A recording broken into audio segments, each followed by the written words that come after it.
3, 2, 1, bang. Boxer, black boxer.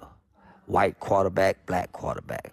White coach, black coach. That's why it's different races, cards, and games that's being played and propagated to keep us divided, because race only matters amongst us. It don't matter outside the United States because it don't exist. It's nation against nation.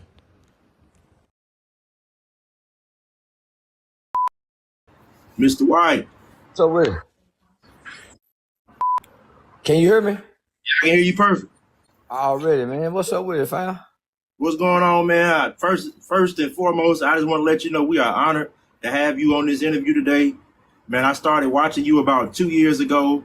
I was one of those people who were caught up, who were still lost, who were worried about things like, is he snitching and all that type of stuff that was irrelevant. And I just want to let you know all the game that you've given, I have applied 100% of all game that you've applied, and that's how we made it here. So I just wanted to thank you, and I appreciate what you do and how you put your life on the line for our people first. Thank you. Already, man. Appreciate that, man. All right. Nigga, this the new game, homie. The internet is the new block. It's the new trap. It's the new hustle. It's the new trade school. It's the new university. It's the homie. It's nigga. It's it. So, in the future, AI go knock out probably 70% of jobs that humans can do in reality world, except like changing alternators, rebuilding transmissions. So people are naturally gonna be economically slaves, not necessarily where they're gonna be whipped on the back. They're gonna be slaves who can go home. They're gonna be slaves who don't have to live on the plantation. They can go home. But by such and such time in the morning, you better have your back here on this plantation working. You're gonna work for half the day. You're gonna work for half the day. You're not gonna be able to take off to go to your kids' luncheons. You won't be able to go off to go to your kids' award ceremonies. You won't be able to take off to take your kids to the doctor. If you get sick, you won't be able to get a lot of sick days, or you're not gonna be able. So it's coming to that. So if you break it down, if you look throughout America in blue collar jobs, the manufacturer sector of the job world, most warehouse jobs are working 12-hour shifts. Truck drivers are driving 16 to 18 hours sometime. So most people are working half the day. You sleeping 4 to 6 hours. That's a slave life. But we don't see it as that, right? So at work, we're slaves. When you log on to social media, you turn into a digital slave because you're on here and everybody is making money off of your labor, your intellectual property, your time, your energy, your pictures, and your posts, and you don't get nothing in return. So most people are digital slaves when they log on to here because they don't know how to tap into the monetization. And this is a multi-trillion-dollar industry just by you logging on, all the advertising, all the commercials you watch. So why not tap into each social media platform that you own and figure out how to get paid off of it? Facts. That's 100. So the first question that we have for you today is, we watch your channel on YouTube that's called Game Related Podcast. We noticed when you were doing one of your interviews, you spoke about the United Nations. If you were on the podium today speaking on behalf of Black people, what would you say to the United Nations? That Black people need to be identified as a nation and not a race. Because we could never get what's due to us because of our classification and how we're identified. We're not a race of people. We are a nation of people who was brought to a land and trapped in bondage and oppression, right? The United Nations says that this country owes us reparations, just like every other nation of people have got reparations. We are the only people on earth who haven't been reparated. So with that being said, there's an open seat There's an open seat at the United Nations for us. We don't have nobody to speak for us at the United Nations. So that's the first and foremost. I would claim us as a nation. Our name is nigger. Our name is nigger. Our religion is niggerism. We have a flag. So we first have to re-identify and reclassify ourselves to the world. We are not black Americans. Black is a color. White people don't identify as really white. They go whatever German, Irish descent that they have is what they identify with, their bloodline. But we don't have a bloodline because our bloodline was mixed up by way of inbreeding, slave breeding. This baby sold that way, the mother sold that way, the father sold that way. So we don't know our bloodline. Well, Mr. Charles, do you know what steps it take to get to the UN? Somebody to buy a ticket and fight and talk. Stop trying to go to DC. Stop trying to meet with our congressmen. So that take these passport brothers, homie, who done went and done things across the country, across the world. But if we all made a cry, we all made a plea. We did it for George Floyd, and got the United Nations attention for George Floyd. Got the entire world's attention. Come on now. Yeah, so we don't have the time or the luxury to do it, but we can create a student council. There's a student council member in middle school that's running for student council. There's a young lady that's gonna graduate from the next high school graduating class. She's gonna graduate the top of the class, cum laude. There's a young dynamic, young black dude that made it out the hood that's just now for the pass the bar exam, and he's gonna become a lawyer. Instead of him going to become a public defender, we supposed to be grabbing him and grooming him to go to the United Nations for it because he understands law and no law. The person who go to the United Nations have to understand law and no law. That's what Johnny Cochran died trying to do, homie. He was the one that was going to the United Nations, but he died on us. Right, Mr. Charles. All right, the next question I have. What do you feel like the state of black youth is today and where their minds are today? There's no hope. There's no hope.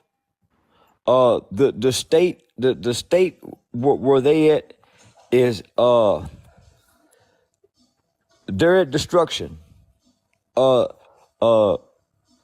Today's youth is the most self-destructive youth that the world has ever seen exist.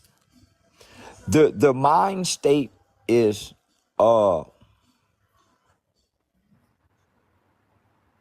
it's natural to rebel as children, as young people. It's natural to have some form of resentment toward authorities and adults during your adolescent stage. But this group of children in this era, they're not getting to make it out their adolescent stage because they're hateful children. I'm a fan just like you is a Tupac, Mr. Charleston, right? I'm a fan. I came up in the 80s just like you have. I'm a fan of Pac. When I listen to Pac, it's like he's talking about this generation of kids. I got out of that when I listened to him. He was. About this generation of kids. He wasn't talking about us. What I see now, Mr. Charles, that I don't see any black pride, and that's scary. Well, black pride.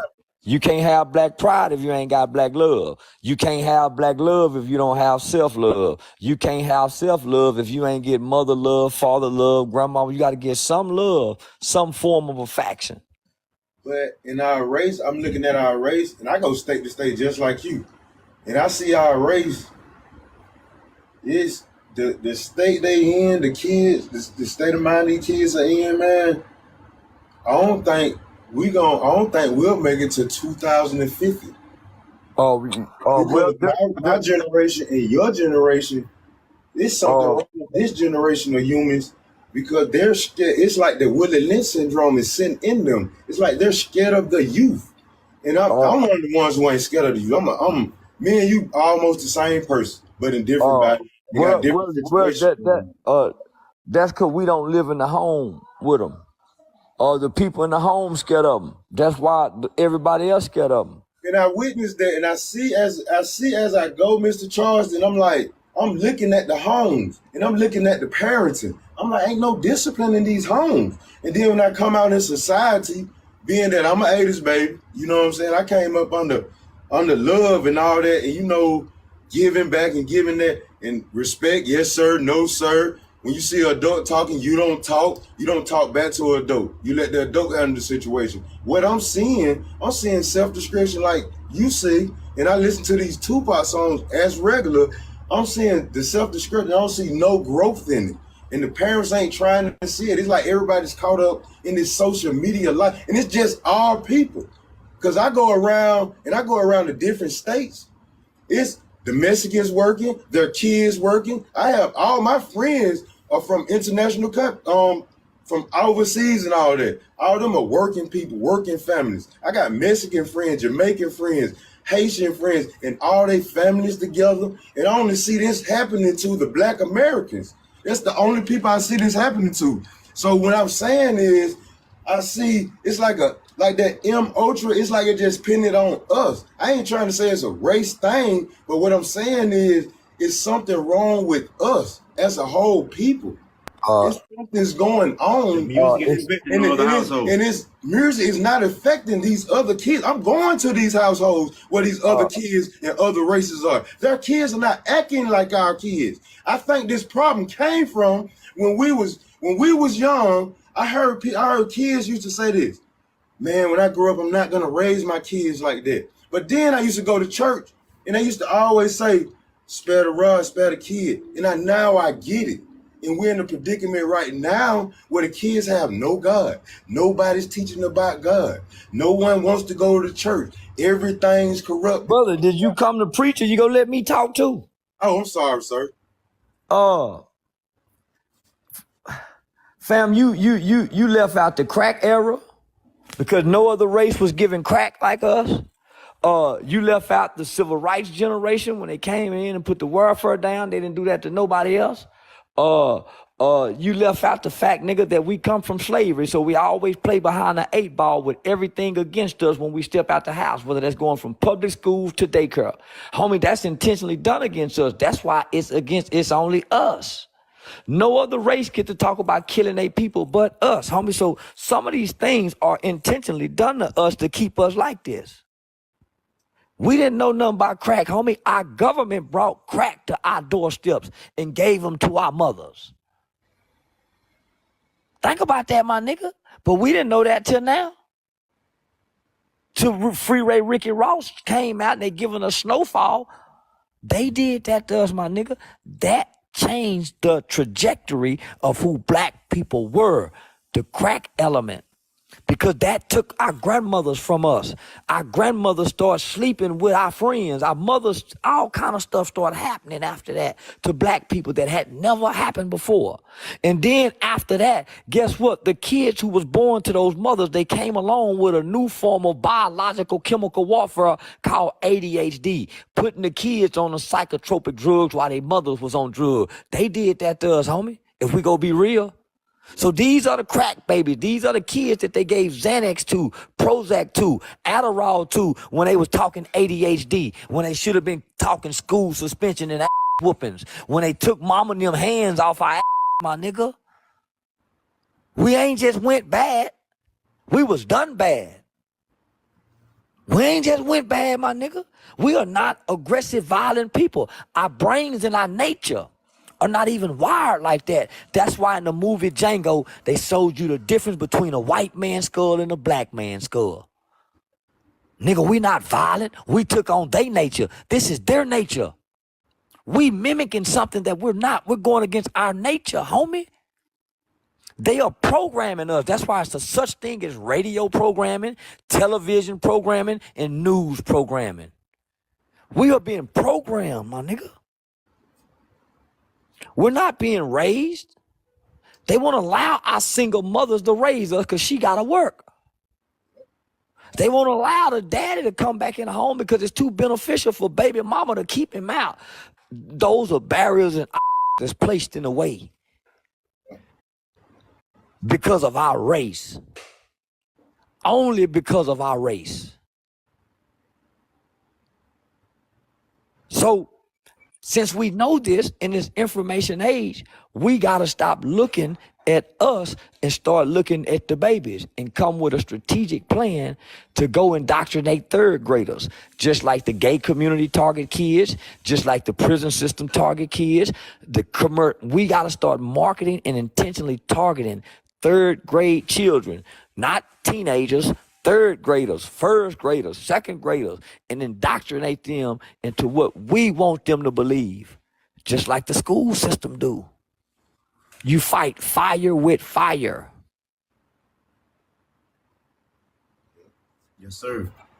The next question we got for you, Mr. Charleston, is what's next? I see everyone's constantly, their mind is stuck on Joe Biden and Donald Trump. But what's next for America after Joe Biden and Donald Trump? War in America. It's inevitable that at some point in our lifetime that bombs will be dropped in America, just like every other country have had bombs, have had war in their country.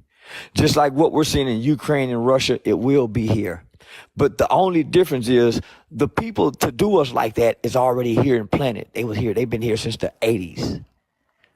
Every country has, America has been invaded a long time ago. The world know you can't beat America from attacking them from the outside, coming attacking them. You can't beat them. So they've been sending people over here to learn us. America has 99 different tongues in it. They brought their cultures. They brought their people. They got sleeper cells here. They got sleeper cells here. That's been waiting, and they've been waiting, and they've been living amongst us. They have assimilated. They know our culture. They know our highways. That's what's coming. Because we have weakened. We are no longer a superpower. We are a weakened superpower because we have been at war for over 200 years. United States of America have. We are weak. So only thing we got left to do is to push a nuke and destroy the world, and start a nuclear world war. That's our only major defense. But we was attacked with the coronavirus. That's what people fail to realize. The coronavirus was World War III. The next is World War IV. That weakened our military, that weakened our government, that brought man. The first thing that happened when we realized what the pandemic was we shut our country down and we started passing war defense acts. If you do your research. So that's what's to come, homie. America is crumbling, is tumbling, and we're going against one another.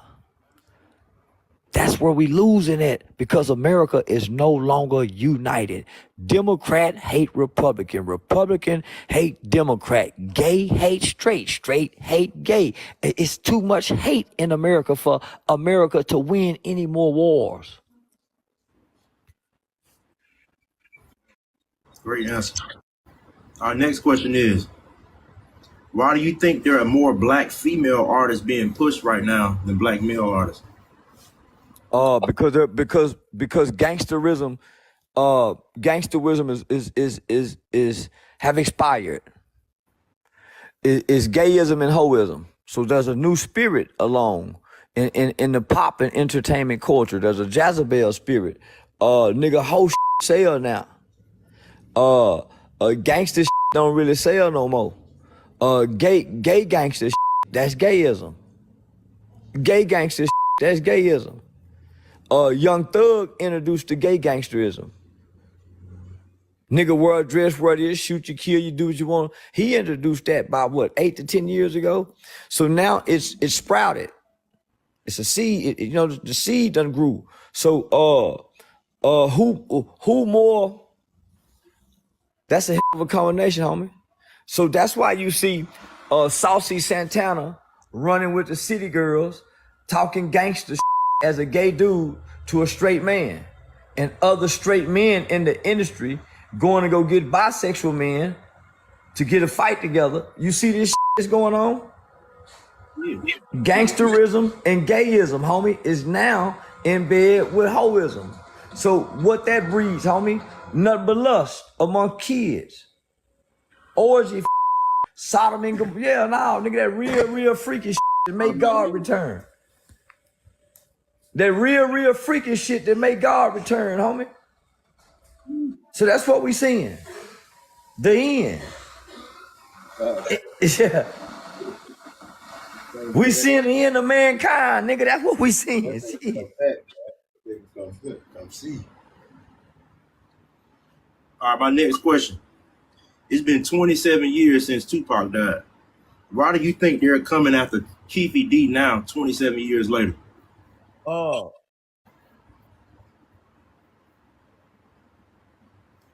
This all this information have been known. So nothing new has occurred.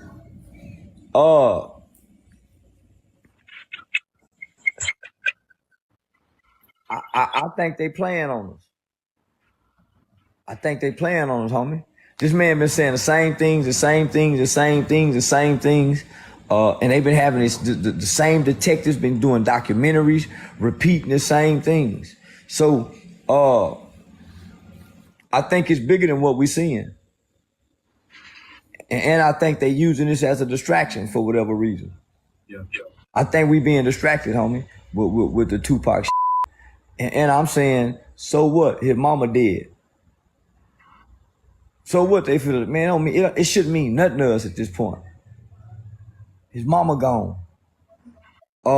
And they already been knowing who did it, my nigga. Homie, it ain't nothing they can't solve. It ain't nothing that they can't solve, my nigga. So they already been knowing who did this. 27 years later now, it's just some white people now. Nigga, they finna retire with a big name. They get to go out and retire, tell the Tupac story. The detectives who've been working on the case, they get to close the case. They gonna end up being promoted to a lieutenant and a captain and a one-day chief of Las Vegas Police Department because their name is gonna be attached to the Tupac murder. They're gonna get to come out and tell a whole nother movie after the murder trial is over with. So it's for to make careers and generate revenue for the entertainment industry and the Hollywood powers to be. I was thinking it was going to generate them some new income, some new movies, some new documentaries, some new hip-hop movies to make. This ain't got nothing to do with justice and solving no murder because they already knew. And they know who killed Biggie. All right, my next question is, why do you think most male celebrities like Deion Sanders, Shaquille O'Neal, Jamie Foxx, and Young Jock are required at some point in their career to wear a dress to be successful? But they wouldn't take the why? Nigga, I brought a dress, but I ain't taking that cause they think cause some of them like that dick. So they give you options, they don't force you. They lure you in. Yeah. Listen to me, homie. They give you options. They don't force you. They lure you in. They put you in situations.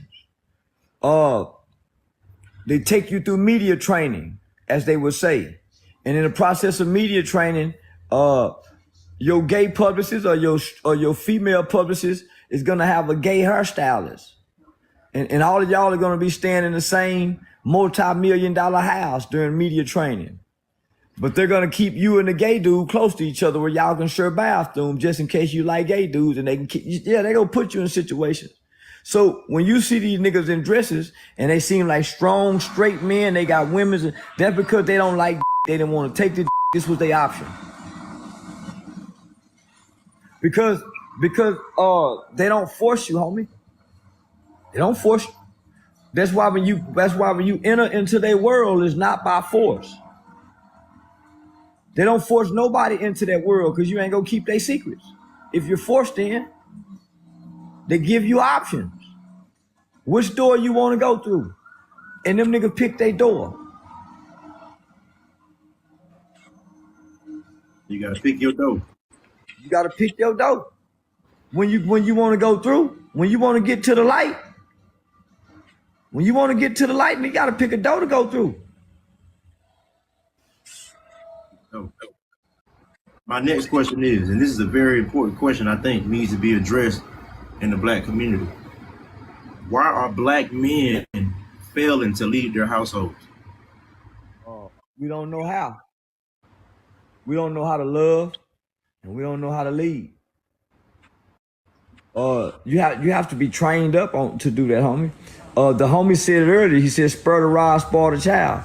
But it also gave some instruction to the parent, not just to whoop your ass. Nigga, it says train up a child in the way. Training, not raise. There's a difference between raising and training. We were raised. We wasn't trained. So even the Africans, when they got to 13, they went off in the jungle and had to go through the training with the village leaders. White kids go to Boy Scout, get some kind of boy training. Nigga go to football, get some type of training on how to lead, whether you get to flip the coin. Nigga, so military training. All men get training. What training we got, nigga? Other than mama whooping and correcting. And in the process of mama whooping and correcting, who you watching love mama? So when you give it to the little girl done been raised to be strong, nigga, to be independent from you. Cause they done already told her, she leave this house, don't you rely on now, mother. So she done already been raised to be independent from you. So how she's been raised to not to trust you and go against you, nigga. You ain't been trained to show her. So how she go listen to you? You ain't been trained to show her. So it becomes about what y'all feel. That's why she can't trust you to lead, because it's about what y'all feel. You ain't got no training. All right, my next question is, where do you think how did the no snitching policy begin in the black community? Where did they come from? From the gangster niggas who got the niggas who was scared of them not to, and then the niggas who was tougher than everybody, they snitched. It was the gangster niggas who put the no snitching rule down, y'all better not snitch. Only when it came, they broke the codes. You can go back and look at all the mafia bosses who told. They was the ones who put the rule down not to, only for them to do it. That still goes on now. That's why the G niggas who tell get to come back and still be G. Come on, my nigga. It used to be, nigga didn't have to tell. If it's 4 of us, one of us go just take it for all of us. And we did that because I know you gonna look out for my kids, you gonna go make sure mama trash taken care of, and you gonna put a little something on my books. Yeah, you might fuck my woman, but nigga, you gonna do this for me. Them rules and codes of ethics don't exist no more. Where nigga, I can raise my hand and say I did this so all 3 of y'all can go. That's how it used to be. But the niggas came along, homie, and it's always the nigga at the top who broke the rule. It wasn't the niggas at the bottom. The niggas at the bottom stayed loyal, would sacrifice their family and their kids for the niggas at the top. The nigga at the top, when he would give up the niggas at the bottom to get off. That's why this shit don't stay. That's why it ain't no more loyalty. The nigga at the top came up with a rule that he kept breaking. So that's why it's no honor amongst thieves. You would be loyal to this nigga, homie, that's got the homie, and he'll give you up. You his shooter. That's what John Gotti done to Sammy the Bull. That's why Sammy the Bull gave him up, nigga. They couldn't have got John Gotti without Sammy the Bull. But Sammy the killer. John wasn't the killer, Sammy was. So slavery, Jim Crow, heroin, gangs, crack, abortion, and no snitching, and gangster rap have been the most detrimental elements to black people's civilization in America. So go back and play this and take those things down, homie. The no snitching is in there with crack, Jim Crow, slavery, abortion. Yeah.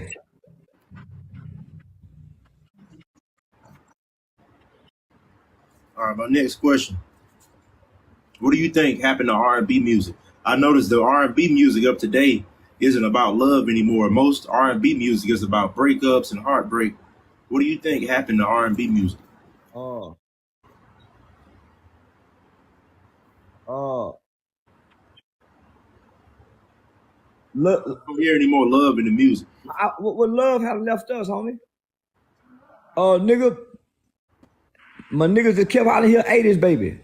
Homie, all we knew was love in the 80s. It wasn't until the 90s when crack came, when love became kind of unidentifiable. Homie, crack did something to the hearts of our people. It rewired our hearts and our minds. Homie, all we knew was love in the 80s, nigga. Nigga, we was in the 6th and 7th grade singing love songs. Nigga, the 90s had great love music. That was the product of the 80s, right? So the product of the 90s is, it went to more sexual in the 2000s. It became about sex. Now it evolved into angry fucking. It's angry fucking now in R&B music. It don't soothe the soul no more. It entices the desires. It don't help you. It don't help you give you the words to mend a broken relationship. It don't give you the tune and the sound to help mend a broken heart. It don't help you figure it out no more. Nigga, the love song used to help you figure it out. Well, nigga, you used to could take a love song and take some of the words and turn them into a sentence in a conversation and talk to your woman and it sound like you saying it. You can't do that no more. If you do that now, y'all gonna end up just.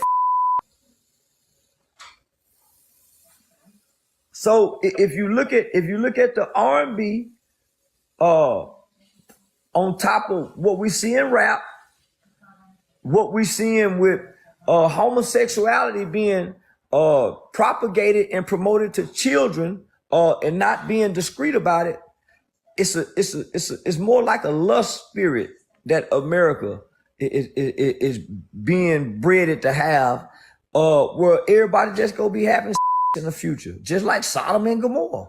And what's that's gonna end up happening? The older perversion people is gonna go back to like the 1920s when a 30-year-old man wanna have a 15-year-old wife. That used to be legal in America. Go back and watch Color Purple. Motherfucker brain, because we're going back to being poor again. This country is not being born rich again. So imagine the rich man, because we worship and idolize rich people.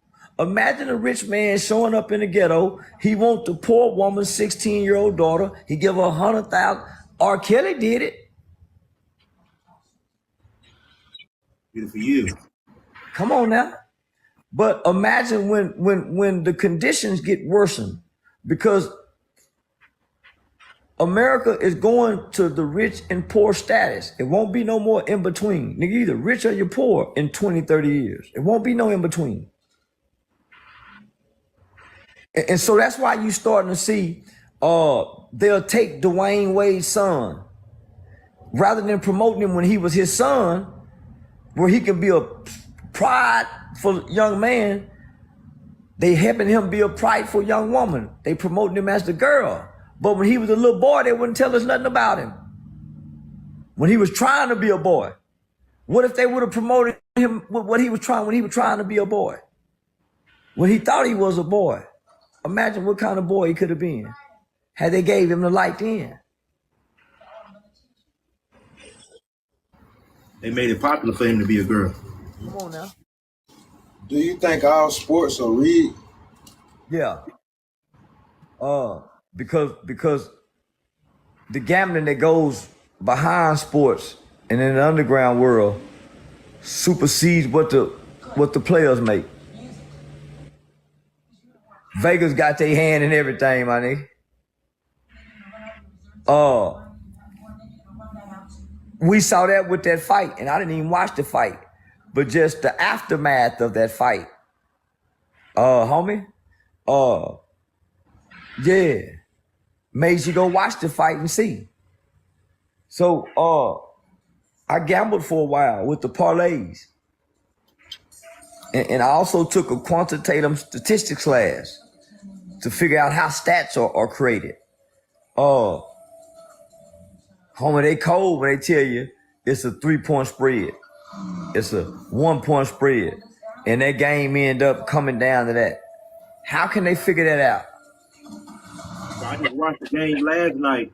They gave, who was that team who missed that field goal at the end last night? They gave them a 2.5-point spread. They scored a touchdown, and all of a sudden, instead of them kicking an extra point with time expired to be able to win by 3 points, they get a unnecessary, what it was called, unsportsmanlike conduct penalty, and they missed the field goal, missed the point afterwards, and they didn't cover the 2.5-point spread and lose by 2. That's crazy. Come on. Let me just say this. That world, that underground world, is so powerful. It got John F. Kennedy to become president. Nigga, those people helped his daddy help him become president. When Donald Trump got ready to run, those people, nigga, do what they do and shake what they shake to make things happen. They control it. They control it, homie. They bet on everything, my nigga. That world bet on everything. And you don't know the faces of the players. That's how you know it's so powerful. Hey, who you think gonna win the election? Let's go around. You think Trump gonna pull it off?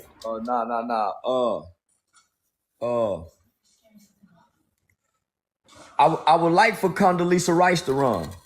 Condoleezza Rice is the best and purest thing we got left right now.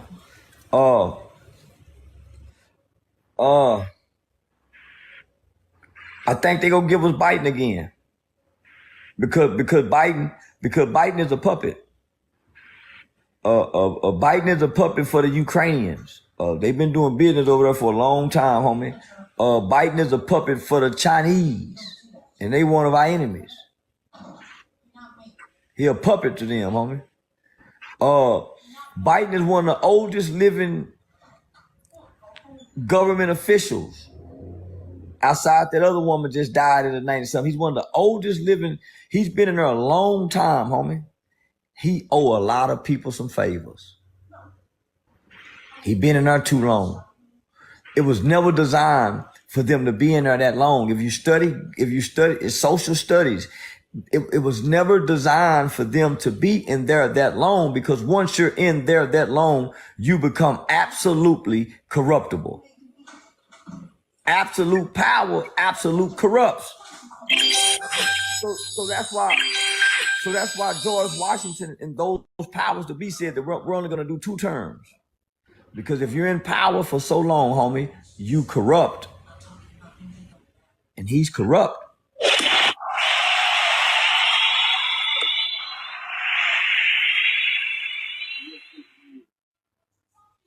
Why do you think they're coming so hard after Donald Trump?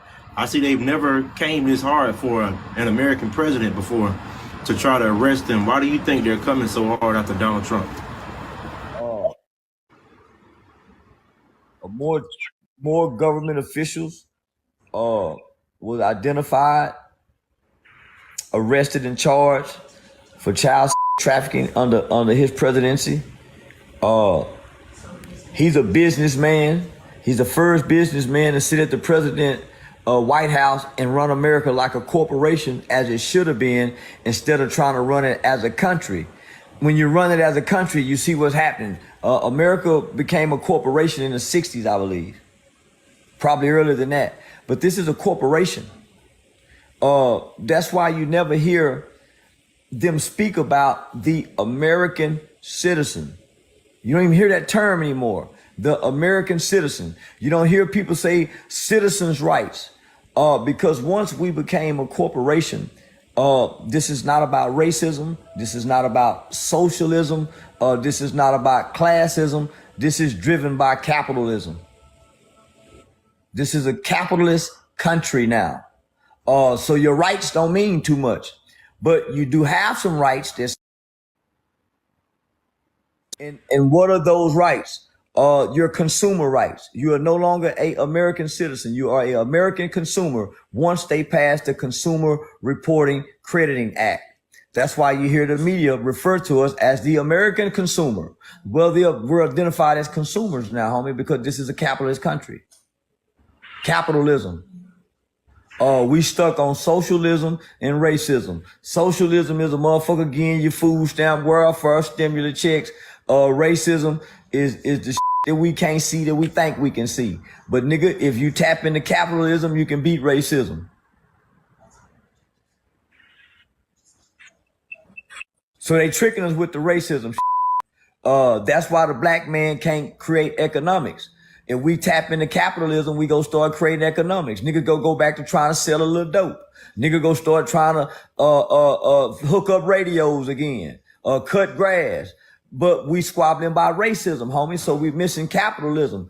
Capitalism trumps citizenship. You got more consumer rights than any other rights in the world, homie. If you complain as a consumer, nigga, you get more for your bang and your buck than you do an American citizen complain about what rights you don't have. Because of the Patriot Act, homie, we forfeited our rights as American citizens to our government because they tricked us out of fear of terrorism. So because we agreed to have the Patriot Act, we don't have American rights anymore, but we do have rights as consumers. My next question is, the United States was sued at the United Nations in international court by Iraq for war crimes and genocide, and they were convicted. Why do you think nothing has been done about that? Who's gonna tell America to do but what they conquered? Who can come make America pay for the people that they conquer and oppress? The United Nations also said that they should give us and they owe us reparation, and that we are being treated inhumane and unjust in this country. They made a statement. But who go tell America what to do with they niggas and they saying niggas? We're a conquered people. What do you think they're gonna, Now go ahead, fam. I said, what do you think they're gonna do about the border? What you think about the border? The border is a play. The border crisis and the border issues is top 5 threat to black Americans. Not securing those borders, homie, is probably that's a grave threat to us. Because they don't come as allies to us. They come with their culture and their people, and that's it. Our only ally left, homie, is the white American that grew up here, went to school with us, like basketball, like LeBron James, like Steph Curry, like a little rap music. Not necessarily gotta like black girls, not necessarily want you their sister, but that's our greatest ally, homie. It ain't them foreigners. It ain't them Mexicans. It ain't them Chinese. It's the white man who love his country. That's what I said. That patriotic white boy. That patriotic white boy, that's our ally when this shit go to getting crazy. This is our land too. He brought us here. We best friends. The white man and the black man is best friend. That's why they don't get along. That's why they always getting into it. That's why they act like they hate one another, but they really best friends, like two brothers. Go back and watch Archie Bunker, nigga, and George Jefferson. George Jefferson, nah, homie, that's the white man and the black man. They really, and that's the product of what Obama was. Obama was raised by his white racist granddaddy who had a black friend, and he sat and listened to them talk. That's how Obama learned to be who he was.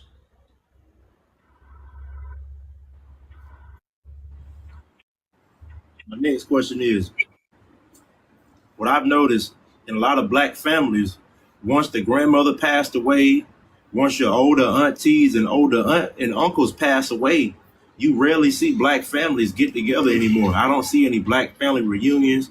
I don't see black families getting together during Christmas time or Thanksgiving time. Everybody's doing their own thing in their own household. Why aren't black families getting together anymore?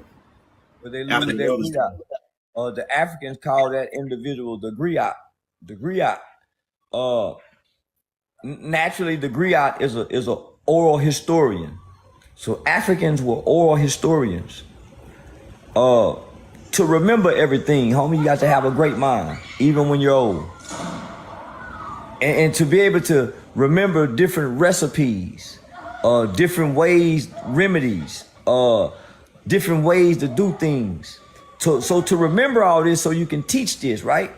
The reason why it dies because nobody is in the kitchen cooking when grandmama cooking during the family gathering. We show up when the food done. Nobody's in the kitchen getting the recipes. Nobody's going over there sitting at the foot of the bed talking to her, asking questions, drinking from the river of the old. Sitting at the feet of the old, nigga, picking up what they dropping down. Ain't nobody doing that no more. We shame the old now. That's why young kids think something wrong with being old, and they try to make you look bad for being old. Because we never learn to get from the old. So when grandmama gone, homie, our whole family gone, because we don't know nothing no more. We don't know who her mama was, who her daddy was.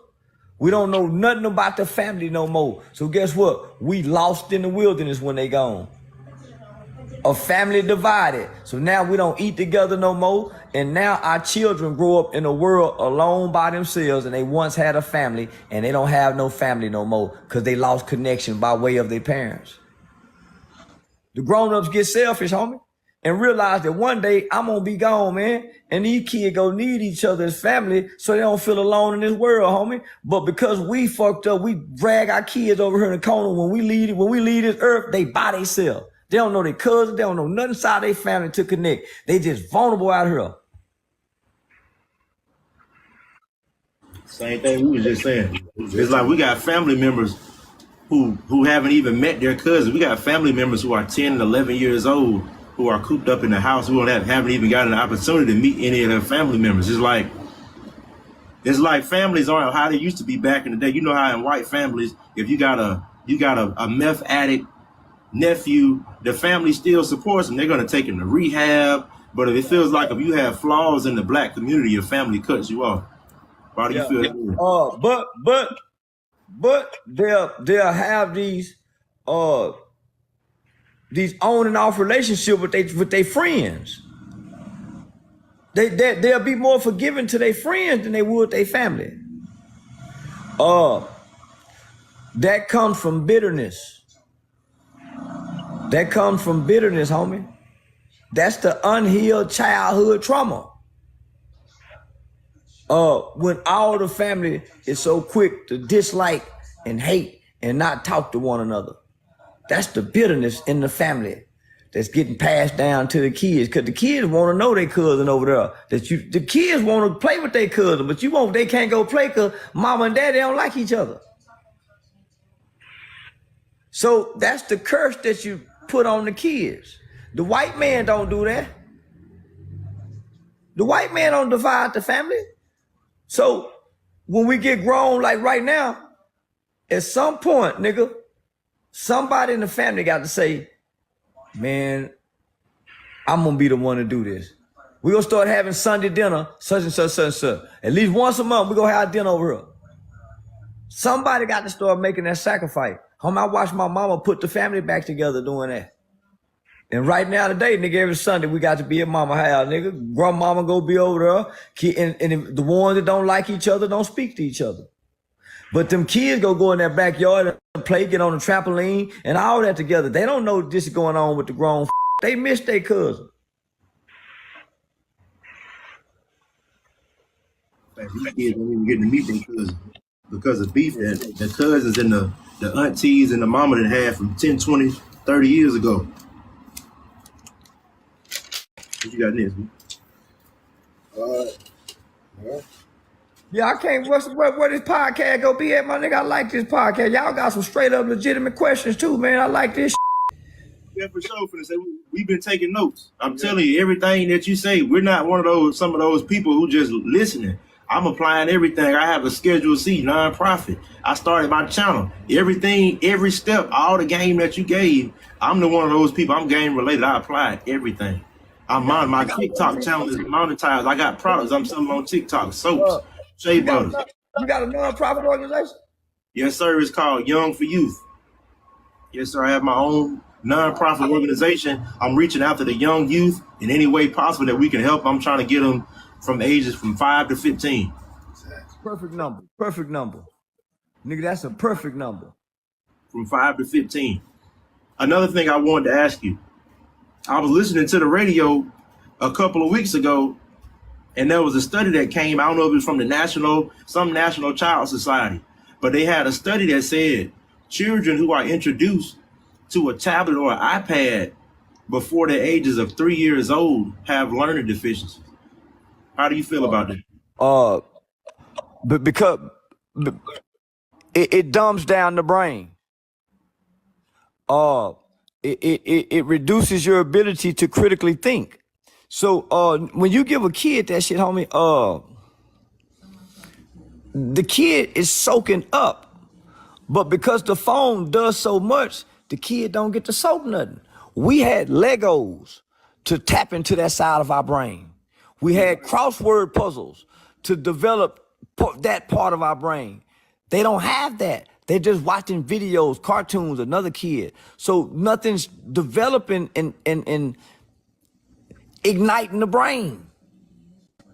So, man, it's like the little be retarded. Yeah. Be like I understand like that, man. Yeah, because for one, homie, the engagement of humans is the critical part of brain development. Homie, being able to play with other kids, going outside, getting nature. When you get that motherfucker that phone at 1 year old, homie, nature don't exist to him no more. Going outside is not thrilling and appealing. And it's almost like it's a drug. They become addicted to the thrills that phone create. So what that phone does is all it does is taps into the dopamine side of the brain. It's like having like this little dopamine that just kicks off like, so man, they be retarded. Yeah, I can see it. I've been working with kids for too long. So part of one of my examples that I talk about is soon as a child begins to understand life, right from wrong, stop that, don't do that, and starts getting on the parents' nerves, the phone becomes the new pacifier. When that motherfucker cries somewhere, they get that motherfucker the phone, he quit crying. He cry for man. Listen, the baby be eating, looking at the phone. The baby be getting bathed and eating at the phone. Baby be getting breastfed, looking at the phone. You know, when I was little, when I was like in the 80s, when I was little, my grandma raising up. When she know we were comprehending, she'll make up hit something in the track and she'll be like, take that to the track can. What? You can do that, you can comprehend the sheep, and it's over with from now. You finna get sprung. Yeah. If you can say boo-boo, pee-pee, you can learn how to go pee. That's right. If you come tell me that you in this pamper, you got good, this is your you learning. You can be directed and instructed now. But you handicap them when you continue to let them pee. Yeah. That's where Kotlin come in at. Oh, that's why it's important to give them Legos. crossword puzzles, shit that they got to figure out. It's important to tell them, go in there and find it. Mama, I can't find it. Tell them where it's at and let them find it. You don't go get it. Let them get frustrated trying to find it. That's what I do with my son. My My son just grandma turned used to 5 do us months. like that. Yep. Yeah, let them get frustrated trying to find it. Then after a while, you come, let me show you where it's at. This is where then you walk them through the instructions. After you see they just can't find it, but make them exhaust their brain at first. That frustration is going to make them try to come up with different mechanisms and different ways to try to figure it out. Versus you just crippling them and doing it for them. Yeah. What do you think about when they say lightning hit Hawaii? Did you think that was lightning? Come with With the wildfire. No, that's the game they put down when the California burn up every year. That's about land control, seizing land and taking land. I know I haven't seen not one interview from a resident who was in Hawaii. I haven't seen not one interview or anything from any resident who displaced. Yeah, that's about seizing land, taking land, acquiring land, and rebuilding land for development. Those are development phases that they go through to force people to buy land and all type of things. Can y'all hear me? Yeah, I hear you perfect. You perfect. Yeah, we hear you. But now, homie, everything that the media shows us now should be questioned severely and entirely.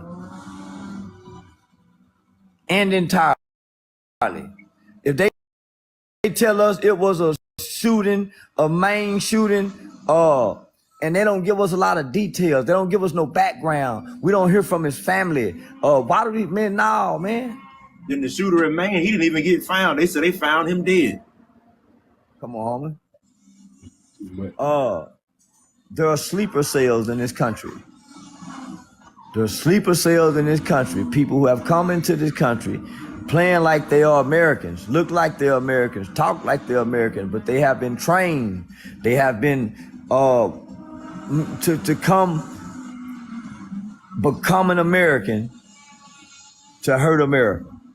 So when you look at all the Americans that they showing us that's getting time for storming the Capitol, they're not even showing you half the ones that wasn't American, playing like they was American, that went in that Capitol, that got away with what they got away with. While they too busy trying to make an example about the Americans who was frustrated and did it. It was more people playing like they were Americans that wasn't Americans who stormed our Capitol too and they got away. Yes, did you think January 6th sent to the world about America? Yeah. Say that again? I said, what message do you think January 6th sent to the world about America? That America is no longer strong anymore. That America is no longer strong anymore. And it's more to come. It's more to come because that was one portion of a frustrated part of America. That was just one portion of one part of a frustrated group of America. So imagine, I just wanted to pause to let people think about that before I say this. Imagine when those two groups unite, like Fred Hampton was trying to get them to do with the Black Panther Party. I was just finna say that. With the Rainbow Coalition. I was just There you go. When Fred Hampton was trying to get that, what's gonna happen when America decides to do that?